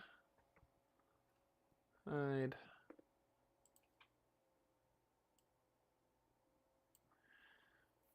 What a picturesque day it has been. No worries under the sun. That piece is broken by a bizarre scene of 2 unconscious folk on the side of the road. A lynx and a polecat. In strange poses, both are covered in marks of aggression. Should you wake them up and ask for an explanation? Do you have an aroma tag? I mean, I always smell good. I do not. Wake up the lynx first. Wake up the polecat first. Leave them lying there. I will be punished if I leave them lying there, even though I want to. Let's wake up the polecat, because we're a polecat. Curious to know what took place here, you approach the polecat. Giving him a delicate shake, he comes to his senses, complaining about his head hurting. Without provocation, he bounces on the lynx, giving him a few mighty hits straight into his noggin. After the polecat reveals a rope from his backpack and starts tying the lynx. Your queries about the situation fall on deaf ears. You need to stop. You need to stop. But I don't want to. Do I have intimidate? Oh, I have a lot of intimidate stuff, don't I?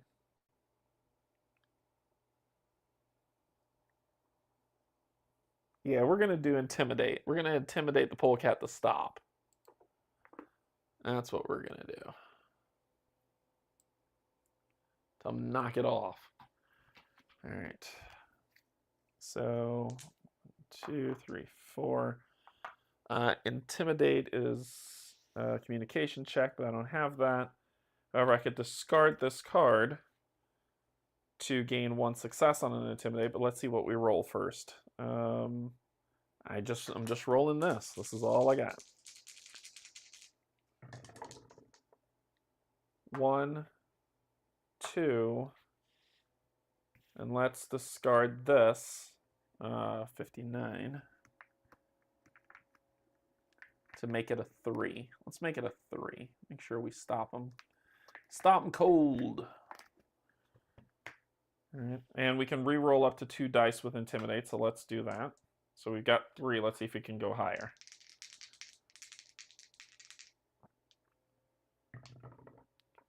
Nope, that's Observation. All right, so we got 3 successes.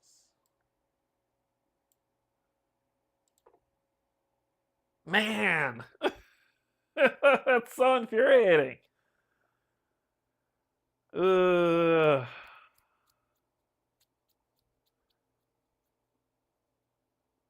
Yeah, let's stick with it. With an imposing voice, you command the polecat to leave the backpack and the lynx. He hesitates but does comply. Before you know it, he has escaped from the scene empty-handed. Kneeling to the lynx, you give her a small slap on the face. Taking her head, the lynx rattles and wakes up. Watching the lynx scouring through the polecat's backpack, she locates a pile of documents. I'm Lanitia, the owner of this bag. He's my subordinate, Mundor, and these are Jemsid's classified attack plans he didn't want me to deliver to Rinstum. I feel that's the only way to stop a huge war from starting. She tucks the papers into her pocket and runs off. Did you just see a war being prevented from beginning? You earn 1 prestige, so we go to 7. Take card 184 from the library and place it on the global save slot. Not slave slot, save slot. 184, and it's going in the global save slot. Okay, so I'll put that over there and put it in the slot. And then return the drawn 8-9 card to the library. Oh, this is gone. Okay, so this is gone from the story. Return it to the library. 89 card. All right, so that is gone. And end scene. All right. So then we move here, and we're 1 day away from this being all done and over with. Okay, so we'll do...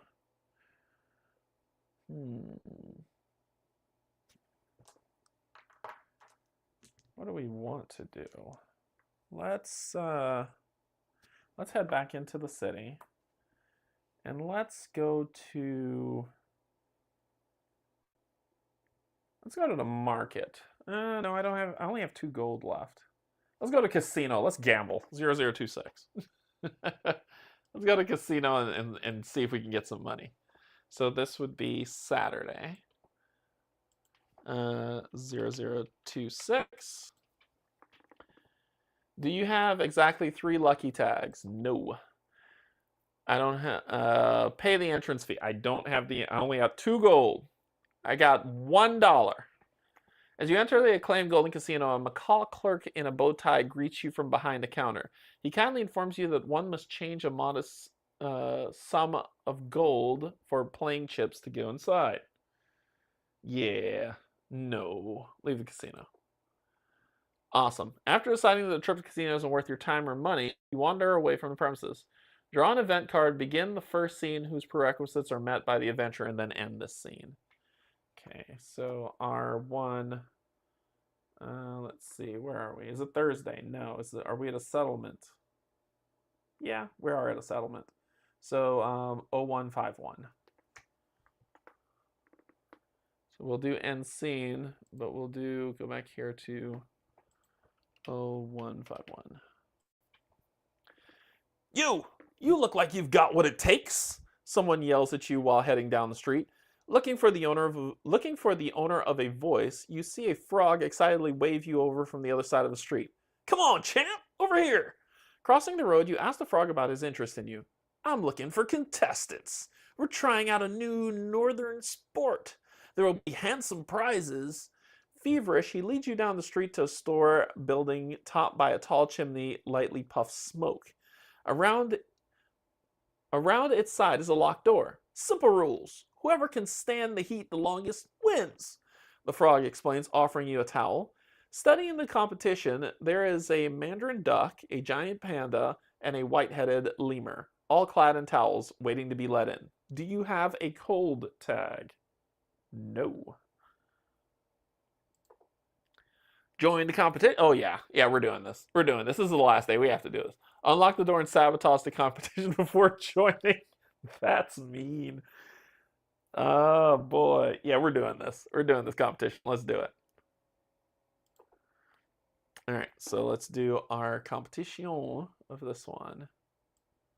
Only good things can happen. Only good things. So 5 dice. Place 2 with that. 1 with that. And do we have... It's just a competition. So... Nothing to really help us. This is just what we got. And we could... I may do this. Unyielding Spirit. Because it says before revealing outcomes. Oh, that is hot trash. Let's reroll again. I just got 2. I'm going to use this ability. Before revealing outcomes, you may discard to replace your dice pool with the dice below, roll them, and use that as default. So we're going to get these 2, and this. That's what we're rolling. And this gets discarded. Boom, discarded.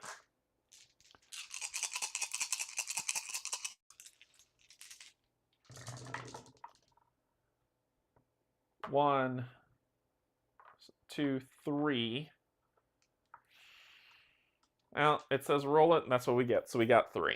All right, we got 3.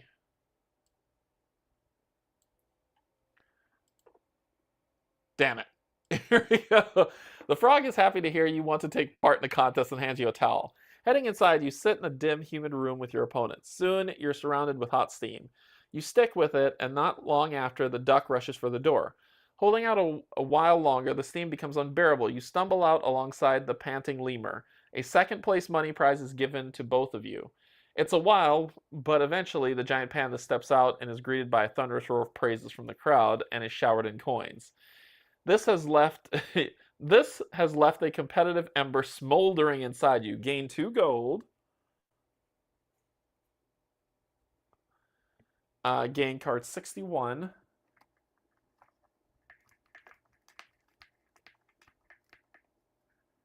Inner fire. And return the drawn card to the bottom of the deck. And then end scene. Alright, so we'll end scene. This is the card that we got, which was Inner Fire. Heated, upbeat. Your passion burns red hot, and your body yearns for action. Anything to satisfy the fire within. So in any of those tests, we hasten 1, sneak, fight, or climb. We gain that, and we discard after 4 days. So that comes there. We'll put the parrot. Go 4 days from now. 1, 2, 3, 4, which will go there. And then I didn't move this to the Saturday one, did I? Yeah. And then we hit Sunday. And when we hit Sunday, we read 200. Oh, 200. After all the excitement, challenges, and adventure, it is time to unwind for a moment and reflect on your travels. How many adventures were in the game? Uno. Do you have an isolated tag? I have pick, weapon, drink, heated, upbeat, supreme, serene, upbeat, underdog, scent, explorer, scent. No. You head to the nearest inn, intent on treating yourself to a well-deserved evening celebrating this leg of your journey. Already from the outside, you can hear the sounds of lively patrons suggesting that the establishment is quite full once again. Despite the noises, all heads turn as you enter, curious to see the new arrival. Throw a party. I only have 4 gold, so no. Celebrate alone. Sounds like that's happening. How much prestige do I have? I have 7. The other folk in the bar keep their eyes on you for a long while, watching as you seat yourself and order a drink. The general buzz of the tavern lowers and music is replaced with a swarm of chatter. Folks know you by name and trying to keep their voices hushed, telling each other of all the deeds, great and terrible, that you have performed during your travels. Word gets out that you are here, and more folks from around the area come to ogle at you. If the crowd is any indication, you have become a renowned adventurer. You are famous! End of game. Perform the following steps to save the game. Remove all timer tokens from the calendar and from cards without resolving their time effects.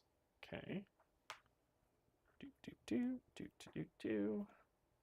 And from cards without doing their resolve effects. Okay. Resolve all save effects on adventurers' boards and cards. If you have this card from the start of the game, discard. So we lose champion. And that's it. Okay.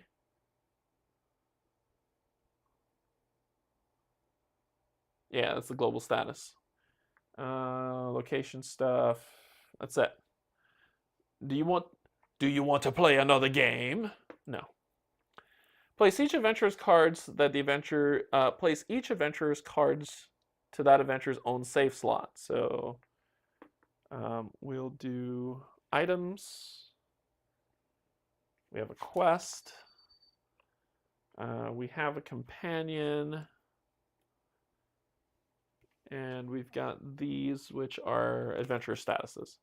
So all these will go on our own save slot. Place all remaining cards to the global slave slot. Good grief.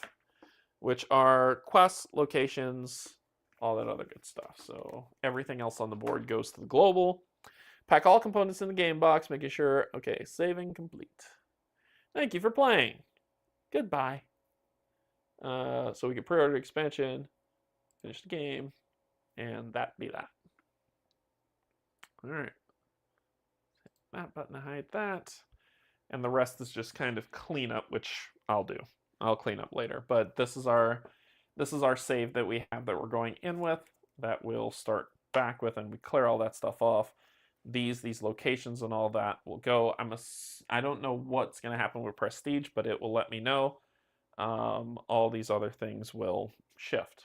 But yeah, that's the game. It's not bad.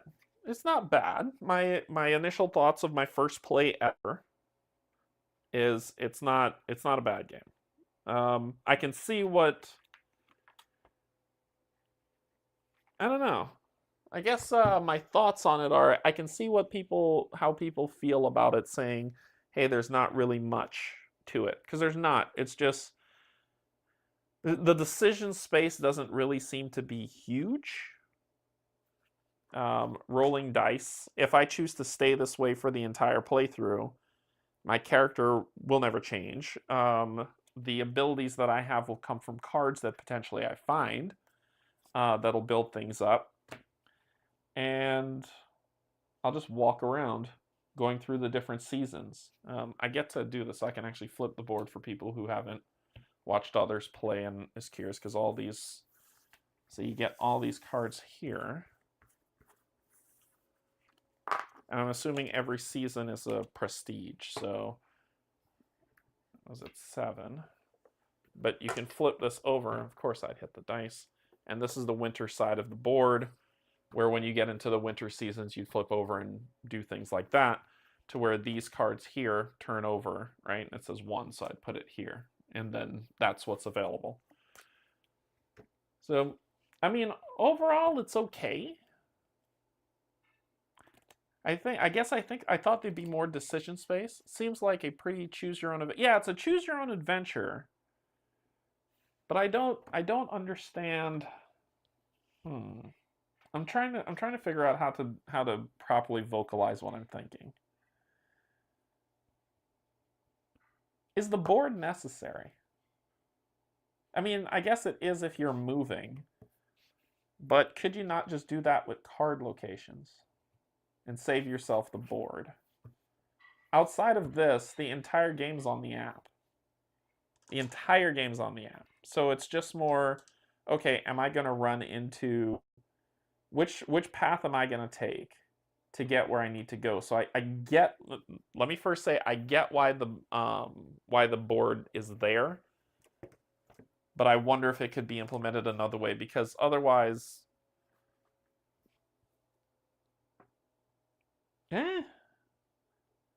with only a move and then an action before end of scene, which is end of day, there's a lot of things that I didn't get to partake in, but will I ever get to partake in them? Let's say I go from June to July, and I want to go to this wishing well, but because of time constraints, I never can get there.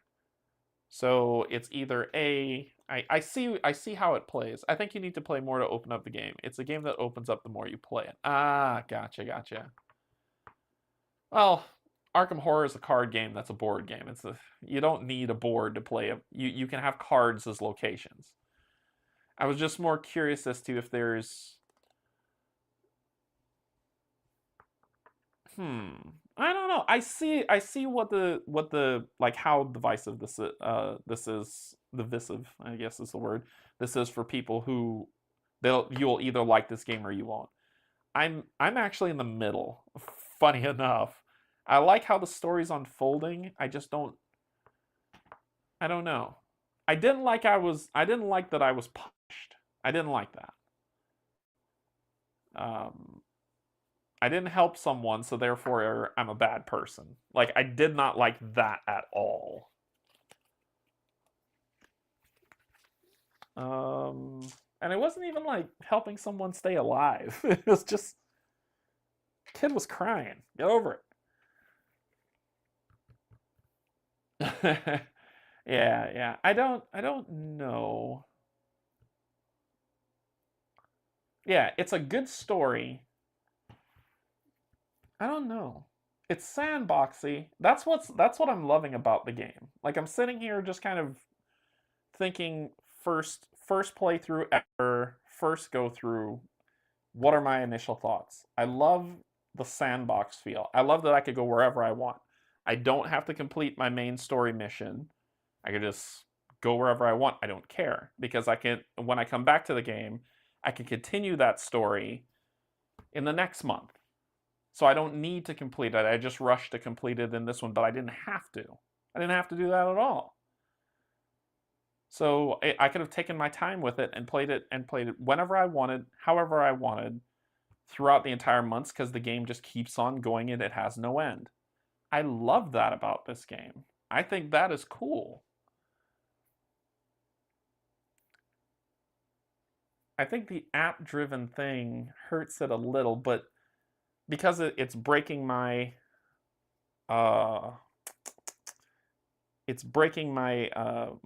think that's what was happening for me, and that's probably why I'm like, it's okay, because the app kept breaking me from, okay, I'm looking at this board, I need to think about where I'm going. Nope, gotta go to the app. All right, the app's saying to do something. Okay, the app told me to do a test. All right, I do the test. All right, the app says do this. All right, then I do this. Okay, the app says do this. Go back, do this one more time. Then go back to the app, and then it says end scene. All right, end scene. Come back to this. And then I move one space, and then the only involvement I have on this map is to move 2 spaces. Potentially 3 with the right card, but 2 spaces. And then it's back to the app, back to roll, back to the app, back to roll, until I can come back here to do 2 things. Move the day and move 2 spaces. And I think that's what I'm feeling about it is, I love that this board offers me the ability to walk around and do whatever I want, whenever I want, however I want. But I never get to do what I want, when I want, how I want, often enough. Oh, I get why it's web-based, yeah. I get that. I get that. I think it's really, really cute, but I'm not a big fan of app-driven games. Agreed. Yeah, it breaks my immersion in the world that I'm swinging left and right to do that. The good thing about the app is there is no cheat by read ahead, but will the app be there 10 years from now? I always have that argument, Bob. That's a good question. Because it's web-based, they can edit easily, which is fine. The app is really a book, like Oathsworn or Safarian Guard. I think the trouble, how to describe what's going through my head, how to help with this. I'm not here enough. Is that better? Is that a better description of what I'm talking about? It has nothing to do with the app. I understand why the app's there. This is a story. You have a story, this book that you are partaking in, that you're doing things in, but I'm not here enough. And I think that's the thing that's nagging at me, You've given me the space to do whatever I want. And I do have the space to do whatever I want, but I never feel like I can because I'm not here enough.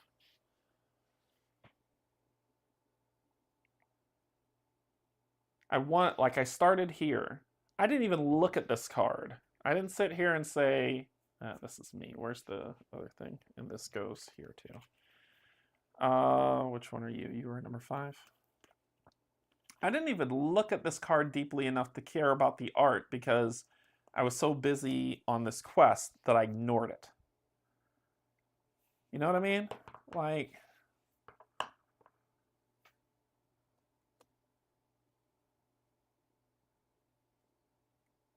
I'm getting the vibe of understanding why a few people are like, yeah, this isn't the game for me.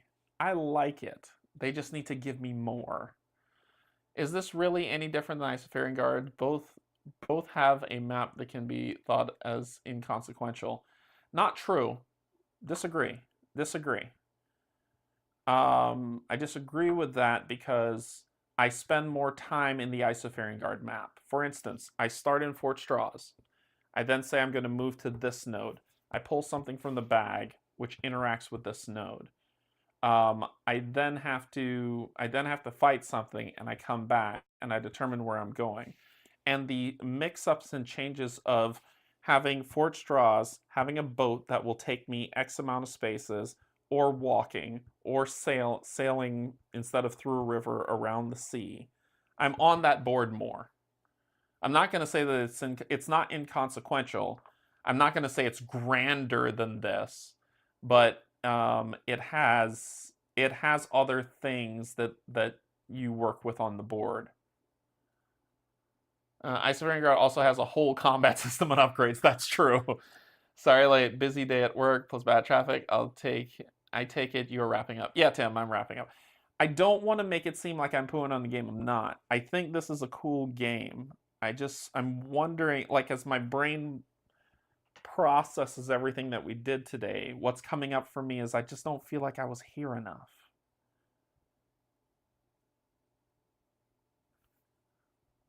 I think that's the thing. I don't feel like I was here enough. But the expansion might change that. It might say you don't have to be. I don't know. It's something. It's an index for the app. Fair. It is an index for the app. Yeah. I don't know. You'll have to determine if this game works for you or not. I think this is I love the sandbox of it, but let me be here more, and in the book less. I mean, heck, right? The event cards were exciting. These were exciting. When I was like, boom, boom, boom. All right, pull a rando event based on these options. I then check what happens. That was fun. The events were fun. Or maybe it's just maybe it's like one of those self-inflicted things too, where, yeah, maybe it's one of those self-inflicted things where I rushed this and I shouldn't have. I should have just chilled out, walked the game, and if time ran out, it ran out. I want to play it again. I want to play it again just to solidify how I'm feeling. Yeah. I have the same feeling with every other huge game that I just bought or will get soon. This one might skip. Yeah. There are mounts in this game which affect route choices. Didn't know that. That's cool. I'd love to play it one day, though. One advantage to this versus other campaign games is ease of save, setup, and player hop in, hop out. Did you read things with your improv voice? I did. I did do some improv. I want to play this again because I don't want to. Once again, those are just initial feelings. I gotta play a game at least 5 times before I'm like, I'm gonna keep it or bounce off of it. So I'm gonna play it again. It's missing something, and I don't know what that thing is. I can't sit here and be like, oh, this will fix that problem. It's missing something, and I know that I'm not here enough. I mean, honestly, do you need this so big if this is inconsequential, right? If this is just indexes to the board, why don't you shrink this bad boy down to like one of these squares, make the images smaller, and just have a small mini that I trot around? I guess. You did roll pretty well, Derek. Did I? I don't know. Yeah. Yeah. I don't know. Anyway, let's head back up to the top. I don't want to speculate because I haven't played it enough to be like, oh, this is my blah. This is my this is my that. I mean, they could use tiles. They could use tiles instead of location cards. I don't know. What the hell do I know? I haven't made a board game. All right. What do I know? Why are people listening to me? It could be that they did all that and was like, this is the best thing that we want to do for our game. End of story. And I'm fine with that. I just something's missing from this game. And it has nothing to do with the main gripe of this. This doesn't bother me. It's something else. Something is missing from this game. I just can't put my finger on it. I don't know. Yeah. So anyway. All right. Well, that's gonna be it because I need to play this again so I can figure out what's going on with what my brain is trying to tell me that I can't make words out of. Words hard today. Crunk sad. This is my chill game when I need a break from Mage Knight. Good lord. What a vastly different game. What a vastly different game. Alright, so we're gonna end that here tonight for this playthrough.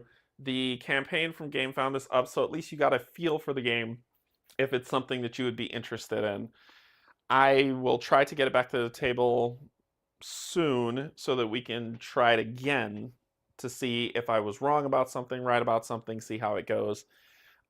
Yes, what's coming up is Thursday, if Pac-Man's able, because he said he was, but things might change. He's a new dad and stuff. So if he's able to play, we're going to do Terraforming Mars, the dice game, which is a competitive game.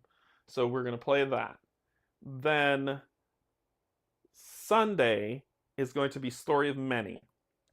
I'll be playing through one of the adventures, probably the main adventure, to just do Story of Many for you all to see how it plays. It's a preview copy. Things might change, things might shift it, but at least you can get a sense of when the, because I believe the campaign goes live on the 24th, so I'll be playing it on the 22nd, which means no Arkham Horror, but it gives Kate a chance to build 6 characters for Dream Eaters that we're going to be playing, right? We've all selected our characters already who we're going to play, so you'll have to wait on there to see what that looks like who the characters that we'll be playing for that. But all the characters are selected, and she's building the decks, but it gives her like 2 weeks, right, to build 6 characters, which is insane. It'd take me a month just to build one, so she's phenomenal. But then the following Sunday, we'll be back to start Dream Eaters to play through that.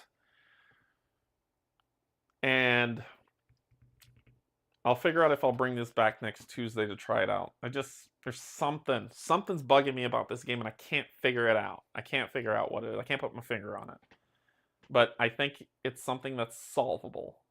It's not something that wrecks the game. It's just something that's solvable. That this is bugging me about this. Anyway,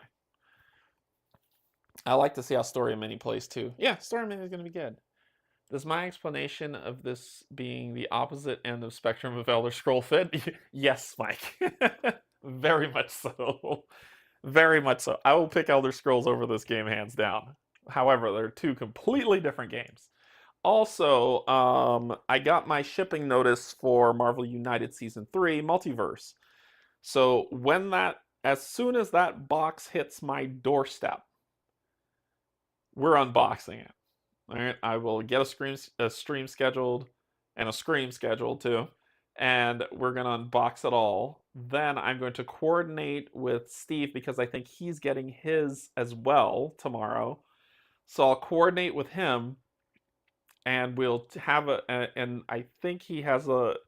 I'll reach out to Dom, or he'll reach out to Dom to see how close the map is, the campaign map is to being ready. So if the campaign map is ready and we've got our stuff, season 3 campaign begins, right? So I need to coordinate with Steve and Kim, because I know she's got some work stuff going on, and we'll kick it and start playing and see how it goes. Speaking of shipping, I got notice from Isofarian Guard.